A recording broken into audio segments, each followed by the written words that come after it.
Hoboken Hollow is loosely based on a true story.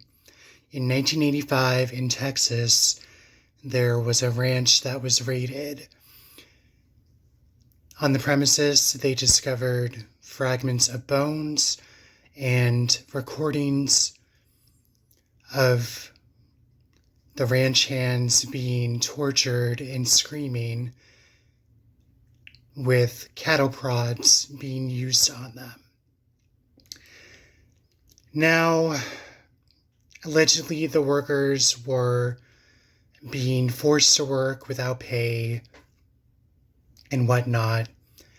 And one of the workers allegedly was also killed on the premise, and his body was cremated. But due to this fact, and an array of weapons were found, and since he was cremated, they couldn't really figure out how he was killed or what weapons might have been responsible for his death. Now, the people that were responsible for the happenings on the ranch, they were supposed to be given lengthy sentences, but one of them appealed. One of them got probation, and one of them only served a very short time of their sentence. And essentially, they just went on to live their lives. Now, I didn't really do a deep dive on this case, but it did make national news at the time, and it was covered in Texas extensively due to the nature of the crimes. As for the movie, I thought it was pretty good. It had a modest budget. Lynn Shay has a small part in it. Also Dennis Hopper. Obviously, the movie isn't a documentary, so it had some filler to it. Obviously, names were changed and whatnot, and the manner of how certain victims in the movie were tortured. So I'm only going by what I read briefly online. I didn't do a deep dive on this. So if I'm wrong with some facts, I apologize.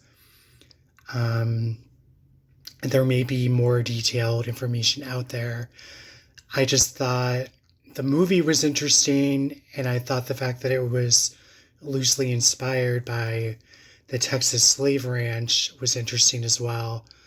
I have an interest in true crime, and I couldn't imagine being desperate for a job, working hard on a ranch, and being denied pay and whatnot, and being tortured, and essentially being stuck on that ranch, similar to a few other similar crimes in recent years.